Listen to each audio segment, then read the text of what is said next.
If your blood runs orange and blue, this is the pod for you. You're listening to Orange and Blue Bloods, hosted by EJ Stewart and Tommy Beer. Let's get to it, New York. Just like that, home court is gone. EJ Stewart, Tommy Beer with you. This is Orange and Blue Bloods, a New York Knicks podcast and Audacy WFAN original. We got plenty to talk about on this episode. We'll be talking about Game 1 of the Knicks Heat Eastern Conference semifinal series. The Heat taking Game 1 in Madison Square Garden, 108-101. We'll break down what happened in this game. It was a pretty eventful game on both sides. Julius Randle did not play in the game. Butler played in the game and got hurt in the fourth quarter. So planning to discuss how the Knicks were unable to close the deal and take Game 1 in this one. They now trail this series 0-1. So we'll talk plenty about that. We'll also preview Game 2, which is happening on Tuesday. So now that we have these kind of bubbling storylines happening, whether, when Randle will return, if Randle will return, what's the deal with Jimmy Butler? Does he play? What adjustments will be made from Game 1 and Game 2? We'll break those down as well.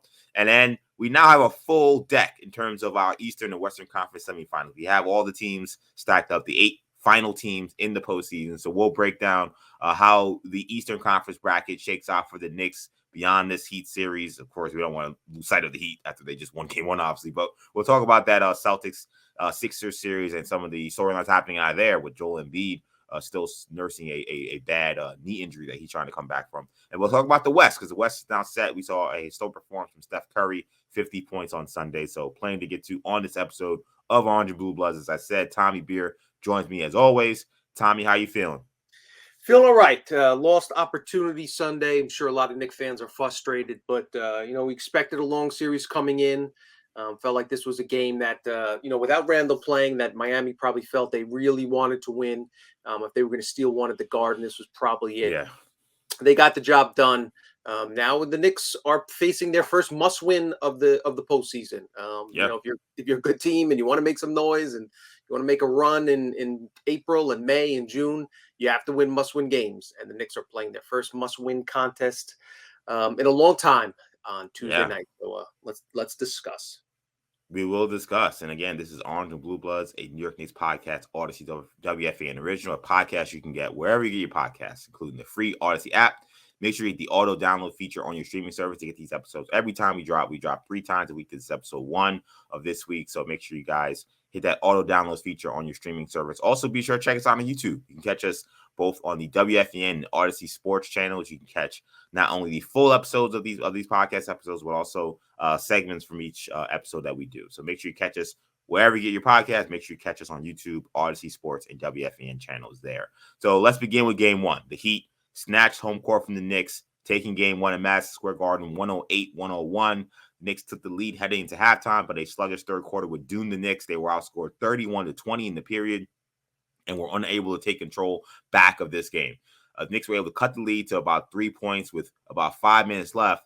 And then really kind of the storyline of this series moving forward, I think the storyline maybe of this Knicks season unfolded. You had Jimmy Butler drive to the basket. He gets hurt on a drive that they called a defensive foul, looked like a clear offensive foul, but that's neither here nor there. And he hurts his ankle for stepping on Josh Hart's foot. And he hurts his ankle. He's badly hobbled. He makes the 2 free throws. Heat go up 5. And instead of going to the locker room or exiting the game, he stays in the game despite clearly being very hobbled and really being used as only a decoy for the rest of the game. Yet the Knicks were unable to target him offensively. The Knicks offense completely stalled. The Heat pulled away thanks to big buckets from Gabe Vincent, Kyle Lowry, and Bam Adebayo. All those guys able to help finish the Knicks off in this game. So Knicks lose. RJ Barrett led the Knicks with 26 in this one. Jalen Brunson had 25. But Brunson, after the game, was talking about the difference between the Heat and the Knicks in this one. And he said a lot of it was on him. They finished the third quarter strong. Finished the second quarter strong. Key moments in the game where, we need to finish strong, be strong. And that starts with me. Today I was horrific. Just very uncharacteristic by me. And this one's on me. And I got to be better. And we'll go from there. So that was Jalen Brunson's thoughts on the loss, putting a lot of it on him. And Knicks did not execute well down the stretch. Poor shooting was a big key in this loss. They shot 7 for 24 from 3 in this one. Julius Randle did not play in game 1 due to the ankle injury that he suffered in the closeout game against Cleveland in the last series. Obi Toppin stepped in to the starting lineup for Julius Randle, played really well. He had 18 points and 8 rebounds, but that was not enough, obviously, for the win. Jimmy Butler led the Heat with 25. So, Tommy, I'll start with that final stretch because it seems like the stretch that everybody is talking about with the New York Knicks. Why did they fail to execute down the stretch when the game was in the balance and you had the Heat essentially playing 5-on-4? Yeah, obviously we're going to talk about them failing to attack Jimmy Butler, a hobbled Jimmy Butler. We'll get into that and some of the turnovers as well. But I thought the final 5 minutes were microcosm of the first 43 minutes. And that was the Knicks didn't make shots and didn't make makeable shots. Sometimes, when we'll discuss, there's a lot of twists and turns and cool things to kind of dig into the details with, but sometimes it comes down to which team makes shots and which team doesn't.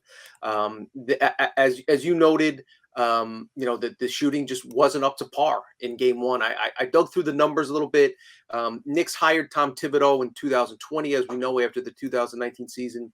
They had played 256 games since the date they hired Thibodeau. That's 246 regular season games, another 10 playoff contests. Never once had they made fewer than 8 3-pointers and 12 or less free throws in the same game until Sunday, game 1.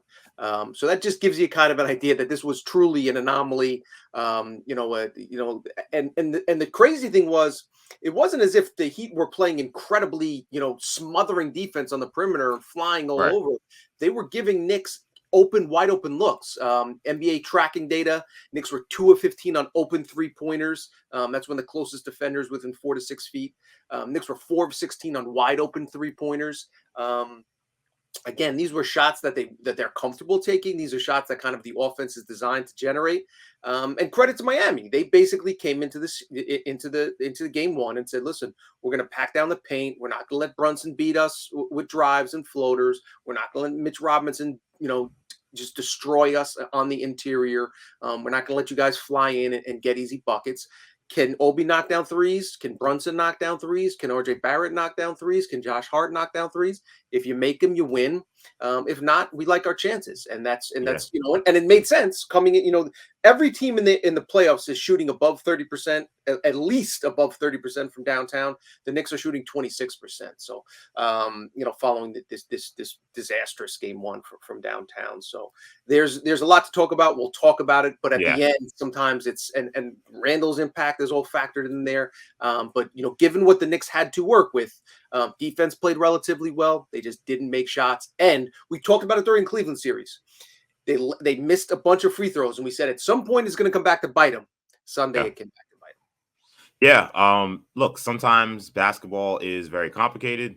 Sometimes it's very simple, and the Knicks being unable to make wide open shots really cost them in this series. I mean, and I do think it's something to talk about because I'm starting to get a little concerned about these 3-pointers. I mean, the Knicks are shooting the worst in the NBA postseason from the 3. They're shooting 26% from 3. It's crazy that they, advanced in 5 games in a series, shooting 26%. They're only making 8 threes per game. And I got to shout out Andrew Perloff, who works at CBS Sports Radio, because I was on Maggie and Perloff last week, and we were talking about a couple of weeks ago, talking about the Knicks and their ability to beat Cleveland. He said one of the concerns he had was 3-point shooting. Now, it didn't mask itself as an issue against the Cavs. They won despite not shooting the ball well from 3. But you see in this Heat series that this is going to be something that they're going to have to fix. I know you were at the game, Tommy, but during the broadcast of the game, they had Eric Spoelstra mic'd up. And so it was weird. I love these mic'd up things, and it's unfortunate. I never feel like I ever hear Chibs saying anything of value in these things. I don't know if they're just editing those things out. But it seems like every time Spoelstra's on there, he's saying something extremely important and something that actually informs you about how they're playing the game. Again, I don't know if that's by design or he are allowing more to get out. But either way, the first quarter, Knicks were killing them in the paint. They killed them in the first half in the paint. They scored, I think, 40 points in the paint in the first half, or 42, something around there. And after the first timeout, the second timeout, when the Knicks went up by 9 in the first quarter, Spoelstra gets on his guys and say, "Hey, do you know who we're playing against? We're playing against a team that's a paint team, a team that is trying to get buckets in the paint, that team that's trying to trying to get baskets at the rim. We got to do a much better job of cutting the paint off. We cannot allow them to live in the paint for the rest of this game."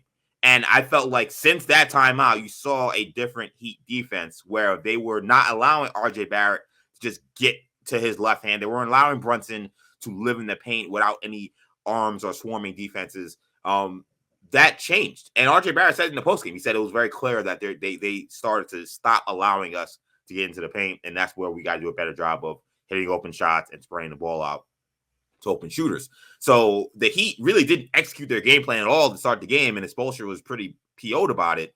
And then once they did, Knicks couldn't answer. And then in the poor three-point shooting, something that they saw in the film for sure, probably during that Cavs series, and something that we now see that I don't think the Knicks can survive this series, that they're going to continue to shoot at a 25, 26% clip. That's got to improve.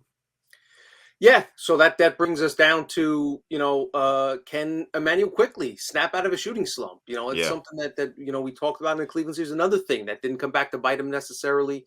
IQ still gave you enough defensively, but he needs to knock down his shots. And the other question is, does Grimes get more looks? He only played 10 minutes in game one, only took 3 shots. He's obviously working his way back, so conditioning might have been a bit of an issue. You don't know if a guy's rusty after missing 2.5 games and sitting out essentially a week. So, and then obviously, going forward, and we'll preview, game 2 in the next segment, but this could come down to Jimmy Butler's right ankle and Julius Randle's left ankle. It's at this stage of the game, that's kind of what we're looking at. But yeah, you're right. As far as adjustments, I thought it was interesting that Jimmy Butler started out on Brunson. That allowed, that kind of enabled RJ Barrett to bust loose, and he was brilliant in the first quarter. 11 points, 5 of 6 shooting, 3 rebounds, 3 assists. Seemed like he made the right decision every time the ball was in his hands, whether it was to get to the basket, make layup, drive into the paint, penetrate, and then kick out to a wide open shooter. He just played really, really well. Had some costly turnovers down the stretch, but there wasn't definitely not a lot of bright spots to take away. And RJ also left some points at the free throw line, but that's the 4th straight really good game from RJ Barrett. 4 high pressure playoff games. He continues to play at a very high level, so that's certainly encouraging from a New York perspective. Yeah, I agree. And I know there were some that were still upset about how RJ played down the stretch. He didn't play well in the fourth quarter, but no one did. I don't know. I didn't think that was a reason to really bang on him. He was kind of carrying the Knicks offense in the first half, and he was brilliant for most of the game. So, yeah, the Knicks got to find a way to make shots. And I'll tell you what, I thought when it came to Thibodeau's coaching, and we'll get to the last 5-minute disaster, I think, by him in a minute, but I thought that he made some errors when they weren't able to make shots. So you mentioned Quentin Grimes. I know he was 1 for 3, but that's 33%. That's better than the 20% they shot in the game. Quentin Grimes probably needed to be out there because the Heat were not respecting Josh Hart as a 3-point shooter. Right. Hart didn't seem willing to take the 3. And I think that them not respecting him also kind of like messed with his shot because he ended up shooting an air ball in the last 4 or 5 minutes of that game. So not to say you got to take Josh Hart off the court, but if Quickly's not going to give you anything in terms of shooting the 3 ball, then you got to get Quentin Grimes out there, give you somebody. And then I thought Tibbs made a critical error not playing Obi Toppin more down the stretch. Tibbs in the postgame said we were trying to match it with what they were doing, which I understand, but it annoys me. That answer annoys me for 2 reasons. Number one, they had Cody Martin playing power forward. There's no reason why Obi Toppin can't guard Cody Martin. You were talking about they were playing. There really aren't too many guys. Like the Heat don't have a lot of like ball dominant like guys who can break you off the dribble kind of guys. Like I can't even name another guy they could have out there because like if it's Duncan Robinson, like it doesn't matter. Like Obi Toppin can guard a guy who's gonna stand in the corner and wait to shoot the ball or drive on closeouts. Like there's no reason why he couldn't be on the floor based on how they were matching up. So that made 0 sense. I hated that answer for that reason. But then the second reason saying, well, we had to do what they were doing. It's like, I mean, Obi Toppin had 18 points. Obi Toppin was probably the Knicks' second best player in that game. And he was the only guy making threes, the thing that you were struggling to do. Like, how about making the Heat adjust to you? The Heat were having problems with Obi Toppin during that entire game. He was stretching them out. The fact that he was the guy that was actually making the Heat pay for not closing out on shooters. I mean, that answer was ridiculous to me. That we didn't play a guy who was lighting it up because, well, you know, they went small. When they don't have a bunch of guys who are ball handlers, guys who can break you off the dribble. So I really hated that answer from Tibbs, and I thought not playing Obi Toppin down the stretch was a huge misstep by him. Listen, there's only one player on the Knicks that made more than 1 3-pointer. That was Obi Toppin, who made 4. Granted, he took 11, so it wasn't, you know, he wasn't shooting, you know, it wasn't like he didn't miss. That's still, I'll take that. That's like 38, 37%. That's good. 100%. He was stroking it confidently. It looked like he was, stepping into a shot, and looked like he just had a good flow. And then, yeah, I agree with you. I thought that was questionable. And again, the Knicks, they held the Heat under. The Heat averaged 124, 126 or something against the Bucks. They only scored 109 against the Knicks. Like, you expect to win when you hold a team below 110 points. But again, the offense was struggling. So yeah, I agree with you. Cause mismatches. Cross match. You don't have to just bend and because Spo put somebody in that you have to kind of change your lineup based on that. Yeah, that was not a good job, I think, by Tibbs on that point. And when we talk about that last stretch, and I do think it's important to kind of break down what happened. So Butler gets hurt at 5:05. The game is 95-92. He makes 2 free throws. It's 97-92. Next time down, Brunson, gets a floater. He scores. They don't tackle Butler on the play, but he scores 97-94. These are the Knicks possessions after that bucket from Jalen Brunson. You have Lowry blocks Brunson on a layup. They get a jump ball. RJ Barrett gets blocked on a fast break layup by Caleb Martin, going 1-on-4. RJ Barrett gets a foul on a moving screen. A bad pass. RJ Barrett loses the ball on a bad pass turnover. I mean, these are the possessions the Knicks were having. And then quickly attacks somebody that's not Jimmy Butler and misses a 2. Like, that's a 3-minute, 4-minute stretch of Knicks offense. None of those plays had anything to do with Jimmy Butler. The only time they tried to go at Jimmy Butler, they actually ended up trying to. Jimmy Butler, I think, was guarding RJ, and they didn't understand the concept that if they screened, that they would switch, obviously, because Jimmy Butler couldn't move. So they just switched like Cody Martin or Kyle Lowry, someone on him, and then they realized, I guess this is not what we want. I think that was the turnover possession that they had when RJ threw a bad pass. Like, I mean, come on. Like, and like, I'm a bang on Tibbs because he's got to do a better job. And his answer in the posting again was kind of like nonsense, like he kind of didn't give us anything as to why they didn't attack Jimmy Butler. And I'm also got to put that on Brunson. Like, you're the point guard, you're the floor general, you're the leader. Everybody has 100% faith in you to make sure that the Knicks will execute the best they can down the stretch. And he says he failed in that game. I think that he's not wrong. I mean, I don't think the way the Knicks executed down the stretch in a game that was right there for the taking. I know they were down, 5-6 points, but the Heat just weren't scoring at a level until that late stretch where Adebayo and Lowry started hitting shots. There was plenty of opportunities where the Knicks could have made that a serious one-possession game down the stretch, and their offense was putrid. And the fact that he was able to get away with playing 5-on-4 was inexcusable. And speaking of, it was obvious within 10 seconds of after Jimmy Butler made the free throw, hobbled back down the floor, hobbled back up the floor, that he was clearly only being used as a decoy. So if you're worried about Obi's defensive capabilities or lack thereof, right, put him on Jimmy Butler.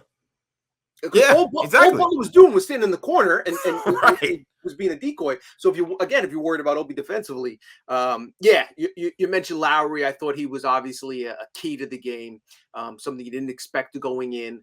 How about the fact that Miami's Villanova guy, Kyle Lowry, outscored the Knicks Nova Bros, Brunson and Hart in the fourth quarter combined. And Lowry had 9. Hart and Brunson had 4 apiece. So that just kind of shows you that it was also Kyle Lowry had 4 blocks in game 1. The Knicks team combined had 4 blocks. It was a weird game on a lot of different fronts. It was the first time Lowry had played more than 27 minutes. Just the second time Lowry had played more than 20 minutes since January. So you certainly don't expect that game from him. Only a day off. Looking ahead towards game 2, can he keep that up? Probably not. But again, to your point, the frustrating thing is the Knicks let a winnable game slip away because the Heat didn't play their A game. Obviously, didn't have Jimmy Butler. You didn't have this superhuman Jimmy Butler game that we've been seeing over the last few games. Exactly. He's a guy that averaged 40 points a game, nearly 40 points a game. Was 37.6, shooting 60% from the floor against Milwaukee. Had a solid game, 25 points, 11 rebounds. But again, he didn't explode. Duncan Robinson was 0 of 5 from 3. Caleb Martin didn't kill you. It was the point guard play that Gabe Vincent and Kyle Lowry kind of exposed the Knicks, and that was their kind of game plan, was we're not going to let Jimmy Butler beat us. We're going to collapse the defense and make these other guys shoot 3-pointers. So again, will Kyle Lowry come crashing back down to earth? Probably. We saw how poorly he played during the regular season. Looks a little bit healthier now. They obviously managed his minutes, but yeah. That's the thing about the C team, is one night it could be Caleb Martin has a big game, and then Kevin Love might hit 4 threes, and Duncan Robinson's going to hit 4 threes in a game at some point in the series. I think Kevin Love deserves a lot of props too. I thought he changed the game in the third quarter. He had those long outlet passes. He hit a 3. Like he only had 9 points, but I don't know what his plus minus was, but I thought he changed the entire game with that little stretch he had in the third. That third quarter changed the game, and he was a key factor in that third quarter. I know Aaron Rodgers was in the building, but he threw some beautiful touchdown passes time and again. And now we know why Obi's a power forward and not a defensive back, because he had kind of tip off his hands. Knicks had to do a better job with floor balance. But to your point and to Love's credit, those passes had to be perfect in order to find their recipient on the other end of the floor. Most of the time it was Butler leaking out. So yeah, there's a lot there. And and the other takeaway I think from game one, we wrote about it this morning, was the Knicks had a big advantage against Cleveland, particularly in the games at the Garden, in terms of poise, presence. Cavs were shook, clearly. Starting in the first quarter of game 3, they never were settled. The crowd got into their ear. The Knicks' physicality, from that standpoint, from game 1, carried it through game 5. They just, and rarely does a player admit it. Jaron Allen admitted it. The lights were too bright. This Heat team, you're not going to get that. Grizzled veterans, competitive. Just guys that work hard. They've been through the system. They've had their ups and downs. Keep in mind, game 4 against Milwaukee in Miami, Heat are down 16 points in the fourth quarter, come back and win. Game 5 in Milwaukee, in a closeout game, an elimination game against the desperate Bucks team. Their season on the line, the number 1 seed. Bucks are up 15. Heat come back and win. So we should not have been surprised. Heat fall down 12 early on. They're not going to all of a sudden go, oh my God, what? They're, Kyle Lowry comes in the game. Jimmy Butler's going to get his buckets. They're not going to panic. Spo's going to make some in-game adjustments, get them some easy looks. And that's what happened. So I thought that was important to point out, just from that perspective. This is not the Cavs team that looked soft last round. Absolutely. Heat, grizzled veterans team with a lot of maybe not championship medal, though. You have Kyle Lowry. He's won a championship. Of course, Spoelstra won a championship, and assistant coach / player Udonis Haslem won a championship. Some of the other guys, Kevin Love. So there is some. Now I'm kind of racking them off. Now there is some championship pedigree there, but definitely guys who have been in the playoffs, been deep in the playoffs. When we talk about Butler, Bam Adebayo, Duncan Robinson, these guys who are not going to be afraid of these moments, and they showed it in game 1. So Heat win game 1. We now move on to game 2. Knicks will look to even the series on Tuesday at Madison Square Garden. Knicks could be facing a Heat team that is further shorthanded. As we mentioned, Butler, he did not hold a post-game press conference after the game. He only had the comments to Cassidy Hubbard after the game in the post-game interview, where she asked him, how's the ankle feeling? He said, quote, like a rolled ankle. So he was not moving well leaving the court. People were in the locker room said he wasn't really moving well in the locker room. So we'll see what his status is for game 2. Eric Spoelstra said that he will have a better idea today, as we record on Monday, whether or not Butler will be a go for game 2 or what he'll be beyond game 2.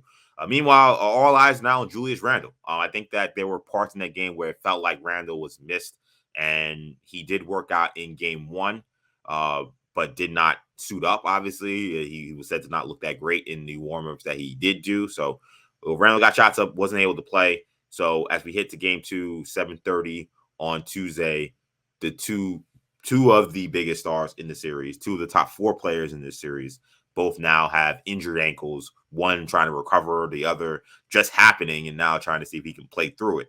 If this you don't usually do this, but I want to kind of put you in the Heat's perspective, Tommy. You're coming in, you're up 1-0. You have now home court advantage. Jimmy Butler has this ankle injury that we know is something. It's not nothing, clearly. do you rest Jimmy Butler in game 2, regardless? Because Jimmy's gonna want to play. That goes to our question. Do you rest Butler in game 2 and say, hey, we got till Saturday to play the next game, we'll get you right then? Or do you try to get him to go in game 2 and say, hey, we win game 2, then the series is essentially over, and we can just try to get one game in Miami and we'll be fine?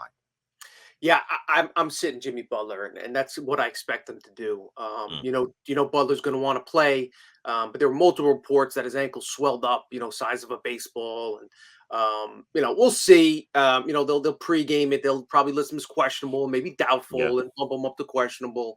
I would be surprised if Butler played.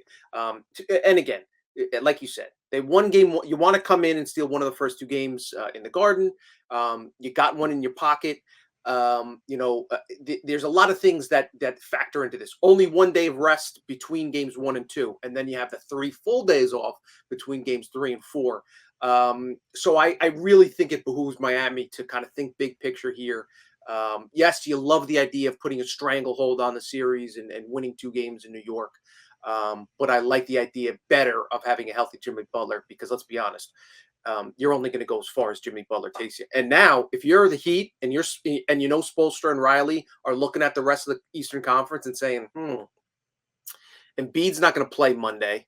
Celtics looked terrible in games 4 and 5. Couldn't close out a bad Hawks team. Who knows? Embiid's LCL. Who knows if he comes back for game 2? Does he re-injure it in game 3 when he returns? A lot of question marks there. The Heat are thinking now, there's a path to the NBA Finals that has opened up for us. They're not the favorites. They're not looking past the Knicks. They're not looking past the Celtics. It would be a really tough matchup. And Embiid can still average 35 and 14 in the series. We've seen him play through injuries before. All that being said, Heat up 1-0, second round of the playoffs. Rest of the conference shaky. They already got the number 1 seed out of there.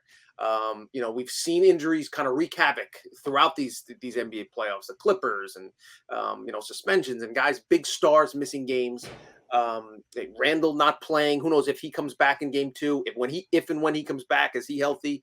They have to like their chances now in the series. They wrestled home court advantage away. So again, thinking big picture, even if Butler's 80%, normally if this was a game 7, I'd say, listen, you put him out there. If you can't go, give me 10 minutes. All that big picture stuff considered, is it possible he wakes up tomorrow, swelling subsides, and he's like 85% of himself, and he says, hey, let's give it a go? Doctors say they're not going to make it worse. Just, even if he does tweak it, you still have 3 more days off. This is real, playoff games. You can't take them for granted. Butler says, listen, you're not keeping me out. I could see it happen, and I definitely won't rule it out. But again, my assumption, we don't see Jimmy Butler play. On the flip side of the coin, the Knicks don't have that luxury. So I do think we see Randall return to the lineup, and then we'll figure that out as it goes along. But your thoughts, do you think Butler plays Tuesday night?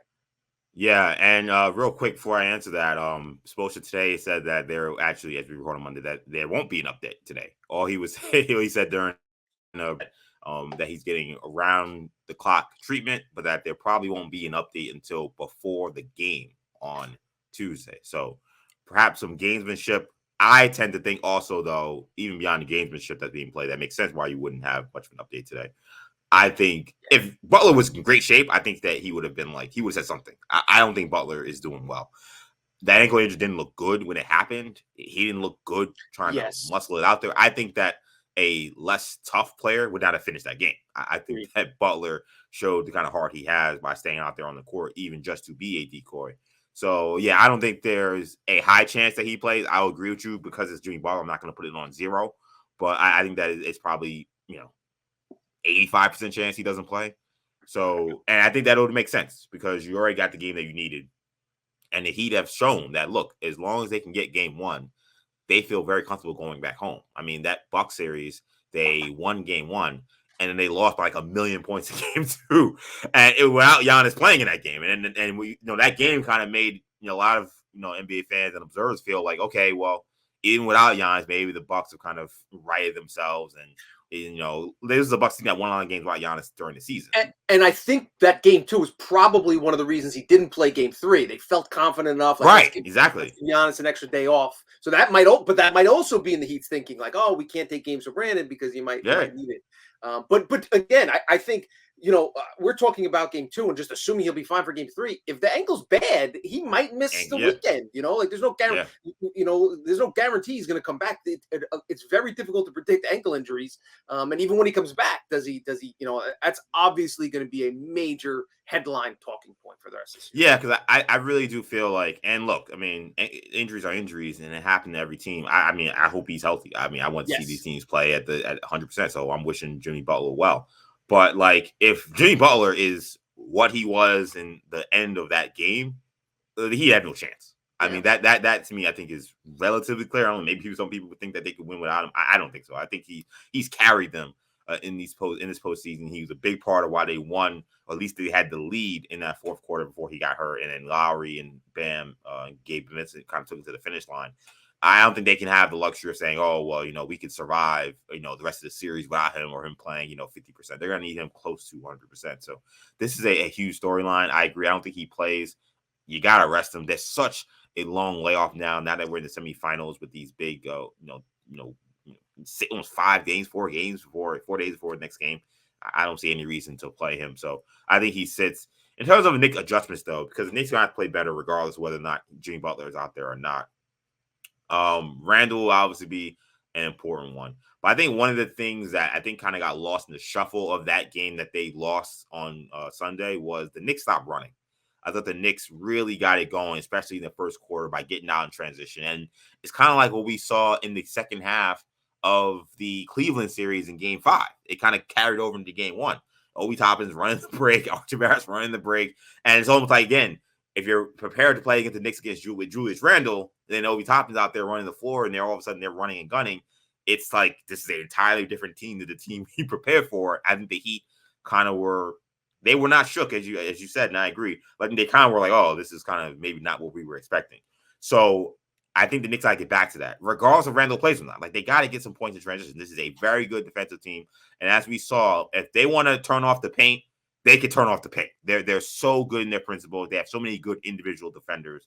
To think that the Knicks can just ISO their way and one-on-one their way through beating this team is going to be a tall order, because as you saw down the stretch, they just seem to have another level they can get to defensively where it's like, okay, RJ and Brunson, you guys have had your way for 3 quarters. All right, fourth quarter, no more. So if that's going to happen, the Knicks going to have to find a way to score in other ways. I want to see them get back into the open floor more. And I want to see more minutes from Quentin Grimes. I know he hasn't necessarily rewarded the Knicks with playing time, given how he's played in this postseason. But the Knicks are going to need shooting, and they cannot afford to just go, stretches and stretches of. There was a stretch where they hadn't made a 3 in like 8 minutes at one point. Like, they cannot go those long stretches where they just don't make any shots. They got to get somebody out there who can go out there and shoot. We know Quentin Grimes can get hot and he can make shots. So if they're going to struggle, he needs to play more. He played 10 minutes his first game back, so maybe want to, ease him in. That can't happen anymore. He's got to play his 20, 25 minutes a night. And especially, this could be a good game for him to get his rhythm, because if Jimmy Butler does not play, that'll mean that you don't have this idea of, I got to match Hart's minutes with Grimes with Jimmy Butler. I can, just play how I normally would. So I think that those are some of the key adjustments I would have. But what do you think about some of the adjustments Tom will have to make? I was definitely going to bring up the Grimes point. And also, Barrett did a relatively good job defending Butler as well on certain sessions. And he normally does. Yeah. He does. I thought we'd see primarily, especially when Hart was in the game, he shadowed his minutes in the first half, essentially. But even when they were both on the floor, Barrett had took some opportunities to guard Butler, which I thought was interesting. So that kind of, and Grimes is also capable of defending Butler for possessions, But yes, I agree that, Grimes has to get more minutes, whether that takes a few minutes away from Hart, whether it takes a few more minutes away from IQ. You got to figure out a way to get him on the floor, especially if Quickly's not hitting shots. I toyed with the idea of, do you have to limit Quickly's minutes? Maybe get McBride in there. But again, the Knicks have done, good job defensively. I don't think you necessarily need to go in that direction. outside of Butler, there's not really, a penetrating point guard like Darius Garland type dude on Miami. So, I think you just have to live and die with quickly. He helped, he got you there. He brought you to the dance by playing, like the sixth man of the year through 82 games of the regular season. You kind of just have to hope he snaps out of it. Maybe run some more action to try to get him some open looks, tell him to be more aggressive. But he has been taking a decent amount of shots. He's just not making them. So we'll see how that plays out. But yes, I agree. Again, make or miss. Knicks were, one of the reasons the Heat were comfortable daring the Knicks to shoot from the perimeter is because the Knicks finished 20th in the league in 3-point percentage, below league average in the regular season. We talked about how badly they've shot in the playoffs. It's a sensible and not shocking, considering they're matched up against one of the best tactician head coaches in the NBA. Spo daring them to beat them. So there, for that reason alone, you got to get Grimes in there. To your pace point, totally agree, especially when you have Obi in the lineup and not Randall. Yeah. But then we got to talk about assuming Randall comes back. That's a factor. You got to, is he rusty? We've seen him, play well in his first game back. They played well that first half of game one, played well in game 5 before he got injured. But that's another kind of twist and turn. We'll see how it goes. So 2 questions for you. Do you think Randall plays? What odds would you put on Randall playing Tuesday night? And would you consider inserting Grimes back into the starting lineup and having Hart come off the bench? Yeah, so on the Randall thing, I think the odds of him playing, I don't know. I don't know if they're as high as other people would say. I think it's more 50-50. I think he's hurt. Like, I think he's one of those guys. Randall has shown that, like, if he can go, like, he plays. He's a durable guy. He's a guy that plays through Knicks and Knacks. So the fact that he did not go and he even tried to work out and he still couldn't go, that doesn't leave me feeling well that a day later, essentially, one day off, then we're back at it. He's ready to go. I think that if I had to guess, I would say no. I think that he plays in game 3. I think the Jimmy Butler injury, I know you said that, that the Knicks don't have that luxury, and I agree. But I think the Jimmy Butler injury, they will take the opposite. They'll think, well, Butler's not playing. We should beat this team without Jimmy Butler.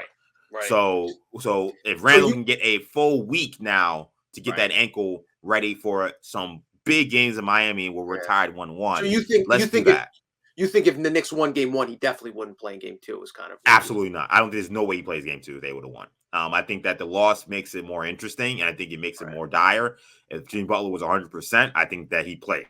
But I think that things are a little different now, and I don't think that he's right. So if I had to guess, I'd say no. I don't think he's ready. I know even the fact that Obi Toppin in the post game said that he really was not told about what Randall's status was, which I don't think is good. Like, to me, if he was right, they tell him, he'll be probably good in a day or 2, or maybe he'll start today, but you're probably back on the bench for game 2. The fact that they didn't even tell him anything, he just learned before the game that he's not going. You're starting. I'm like, man, they really were trying to push it to the very end to see if they could get him to play, and he couldn't play. So I don't feel great about where Randall is, but I do think they can win game 2 without him, especially if Jimmy Butler is hobbled or playing. Whether he plays or not, I think that they can win this game. I don't think that he's right.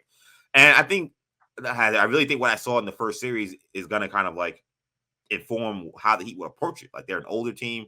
They, as we kind of saw with the Warriors, like, you only got a certain amount of bullets in the chamber when you get to a certain age. And they played a hard, tough game 1. And they earned the win. They played better than the Knicks. So I think that in a game where they don't have to win, that they're going to go out there and play with that kind of desperation in game 2, knowing their star is hurt or hobbled or maybe not even playing.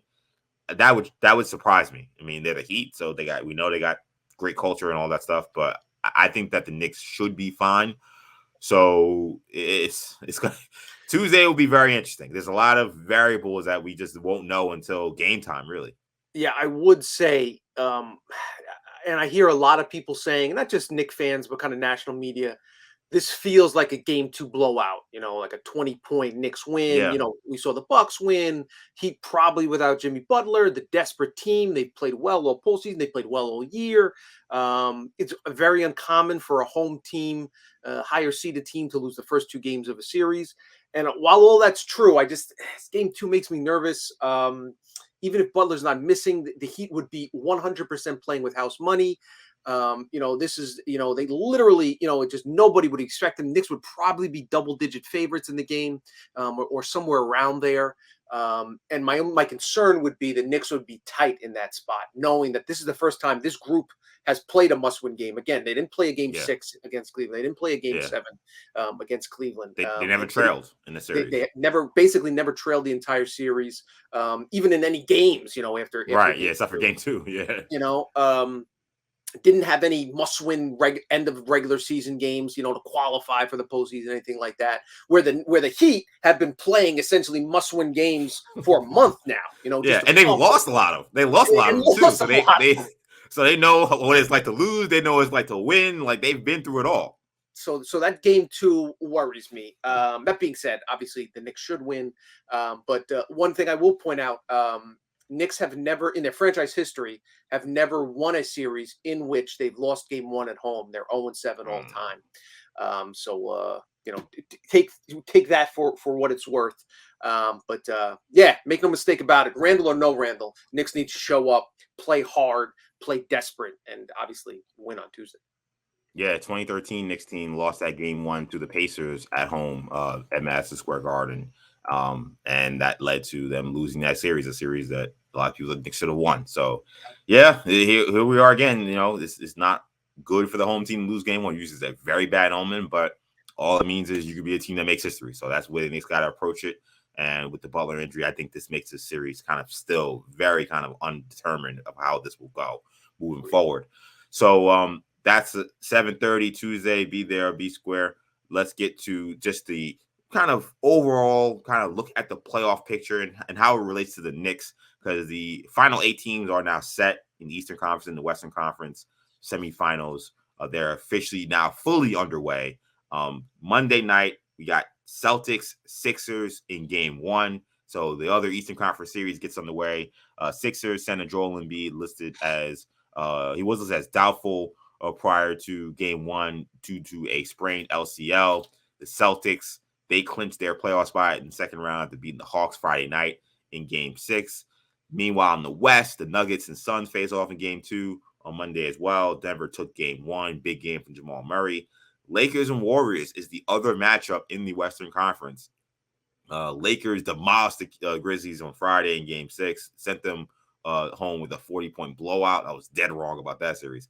And then Steph Curry breaking the game 7 record in the NBA with 50 points on Sunday to eliminate the Kings. So I want to keep this from a Knicks perspective, at least to start. Now that we have Sixers Celtics, we know that that's the matchup. We have no choice but to look ahead, because this is the podcast. This is what we got to talk about, these conversations. What matchup do you think better fits the Knicks if they were able to move on from Miami between the Celtics and the Sixers?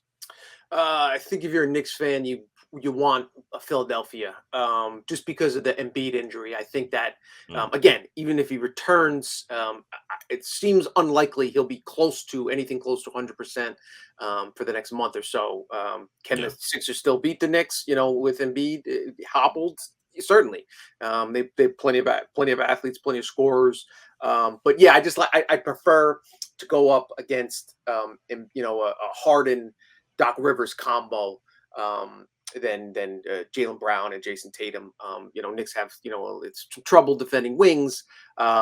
Just top to bottom, I think the Celtics are a better team, more disciplined team. So I think I prefer that matchup. Obviously not taking anything away from Philly. They can easily make a run to the finals here. But if I had to choose one of the two, I'd probably prefer to play Philly. I think if this was Philly 100% healthy, this would be a little closer, because I've said for a while now, we've been doing this podcast since December. The Celtics, I think the Knicks matchup way better with the Celtics than people realize. I think because, especially after getting Josh Hart, because the Knicks play essentially 3 wings that can all defend, at least 2 guys defend all the time. RJ can defend when he wants to, and he's starting to play much better defense down the stretch. For some reason, they play very confident against those guys. I don't know if it's like some of these guys have the same trainers or whatever. They just don't seem to be that bothered by Boston. So I think this would be a lot closer if Embiid was fully healthy. Now that he's not, and Embiid seems like one of those guys too that when he's hurt, he doesn't play well through injury. Yeah. We've seen almost every playoff he gets hurt, and he's like a shell of himself. So whether he comes back in this series or not, I'm just not expecting the MVP Joel Embiid. I think you're going to get a guy who's 70% of what he is, 60% of what he is. And we know now, because Philly keeps failing in the playoffs, that is not going to be enough. It's never enough. When Joel Embiid is dealing with a face injury, a foot injury, a knee injury, whatever it is, it's always something, but it's never enough to get through. So I think if you're the Knicks, if somehow they survive Boston, I feel like you say, look, I'll take my chances with Embiid on a bum knee and figure it out from there. I think the Knicks have, Mitchell Robinson and Hartenstein, who can play a lot of minutes on him. And like I've always said about the Sixers, and why I thought the Knicks also match up the Sixers well is the Sixers don't really overwhelm you with their athleticism. They're going to be very comfortable playing in the half court. They don't overwhelm you with a lot of speed. I think that the Knicks would actually have the athleticism and speed advantage in that series, and I think that would be something that they could take advantage of. So it should be a good series. I think almost regardless if Embiid is fully healthy, I don't think that the Sixers can beat the Celtics without Embiid relatively healthy. But these are two teams that always play a great game, so I expect this to be a great series as well. Who are you taking in that series, by the way? Are you taking Philly or Boston? I got Boston. Yeah, like you said, I just, even if Embiid was, fully healthy, I'd probably lean towards Boston, but Embiid not being 100%. Again, I just, faith in Doc Rivers and Harden. I prefer to go with kind of a more proven commodity in Boston. Yeah, it's unfortunate. I mean, this was my preseason NBA champion, Philadelphia 76ers, and I can't pick them with Embiid having a sprained LCL. I don't feel good about that matchup. So I would agree that I think it's going to be Boston coming through. And then when you look at the West, how does the West shake out? I mean, again, I got to give you credit. You were on the Lakers and LeBron on a last dance kind of run here, and that's what we've seen. They demolished the Memphis Grizzlies. And then the Warriors of Steph Curry, he has that monster game, game 7, where he scores 50 on the road to knock out the Kings. And then we've already got, a Western Conference series that's gotten underway with the Nuggets and Suns, and the Nuggets making a statement in game 1. How do you see the West shaking out? I see Adam Silver smiling wherever he is in the league office. Oh, yeah. I mean, just a dream matchup for the league, for the fans. We know the history between Steph and LeBron, and 2 of the 10 greatest players of all time. It's maybe the last time we ever get to first time it's with LeBron as a member of the Lakers, but obviously we know the history there. Maybe the last time we get these 2 all-time legends going head to head. Man, I'm leaning towards Golden State. I just, after watching Steph, you don't want to be a prisoner of the moment, but my goodness, Steph Curry, masterful 50-point performance on the road, just an incredible player. Just let's appreciate Steph Curry, while he's still at the peak of his powers, because incredibly he still is. These are 2 players in their 30s, closer to 40 than, obviously LeBron included, still played at an incredibly high level. In order for the Lakers to win, they're going to have to dominate the interior. They're going to need Anthony Davis to be, superstar Anthony Davis. And I just can't trust him in a big spot, whether he gets injured, whether he disappears for a game or 2. If he does, he plays up to his capability, plays up to his talent level, averages, 27 and, 12. Certainly the Lakers have a chance. Never would count out LeBron. Really, they got great contributions from their, new additions, their defensive pieces, and Austin Reeves, and, obviously Rui Hachimura has played at an incredibly high level. Got to see that a little bit more to believe it. So I think it's a tough series. I think it's a tight series. So I think, I think it'll probably go 7.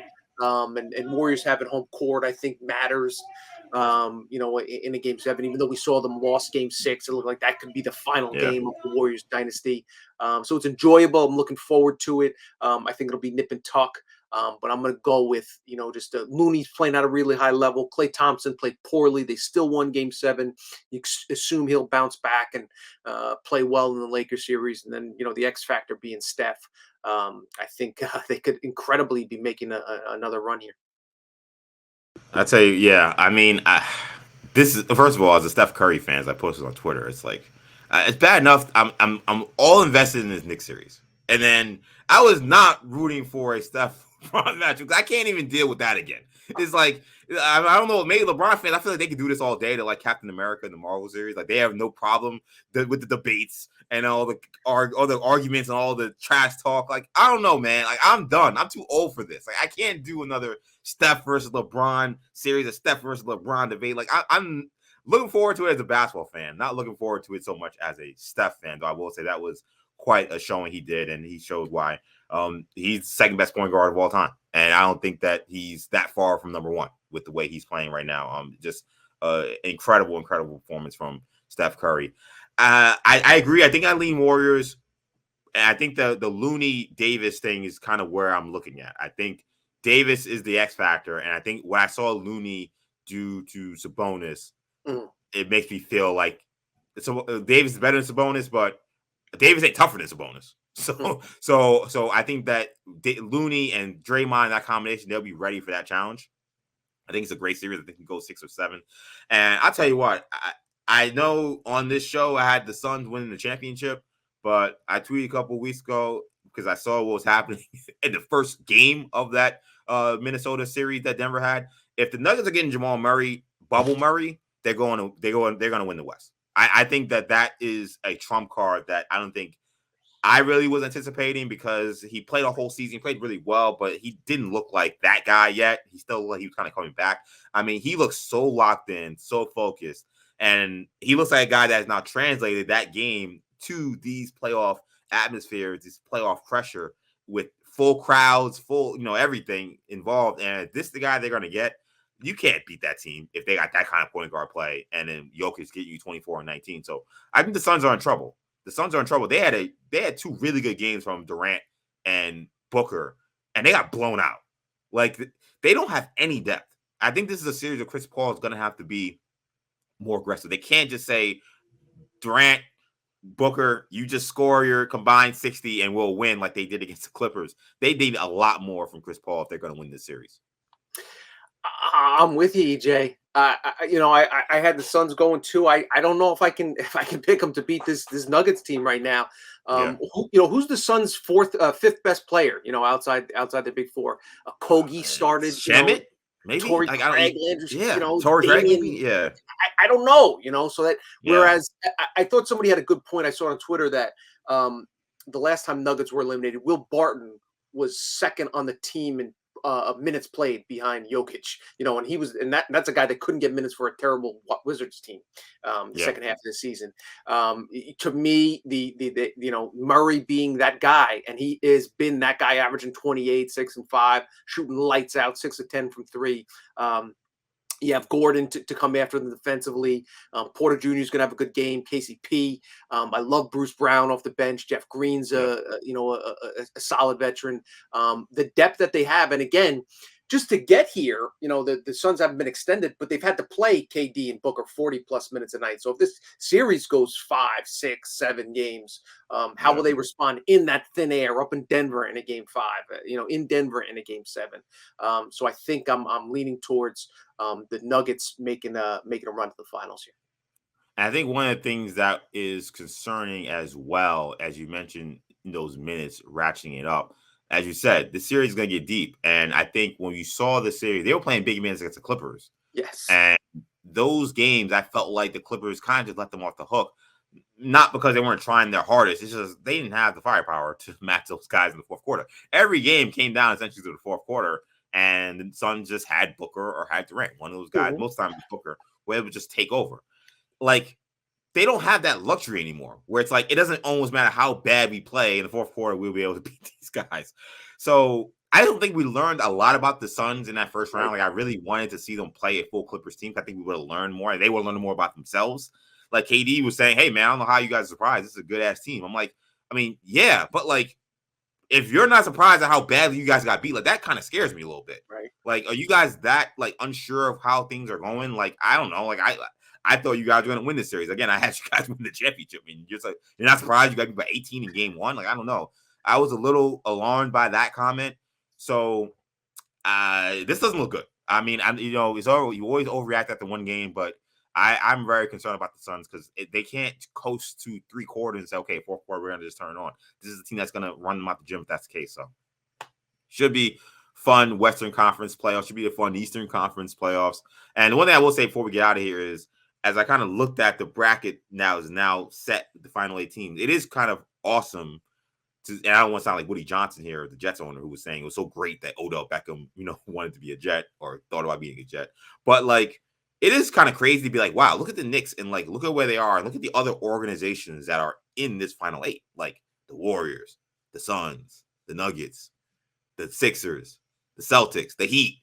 Like, these are all organizations that you say these are well-run organizations, teams that you expect to go in deep runs in the playoffs, teams with like MVP candidates. Like, the fact that the Knicks are in this conversation, and it's not like they're a team that's there like this crazy underdog. Like, a lot of people are picking Knicks to win this series. Like, the fact that they're even in this mix, I think, says a lot about where this franchise has come in a very short amount of time. 100%, and they're trending in the right direction. They still have all their most of their draft capital to use. Yeah. Plenty of young players on young contracts. That being said, there have been a million instances of teams that thought they were at the start of something really special, only for them to fall backwards in the following year and in years after. Knicks don't want to be one of those teams, so you have to take advantage of the opportunity in front of you.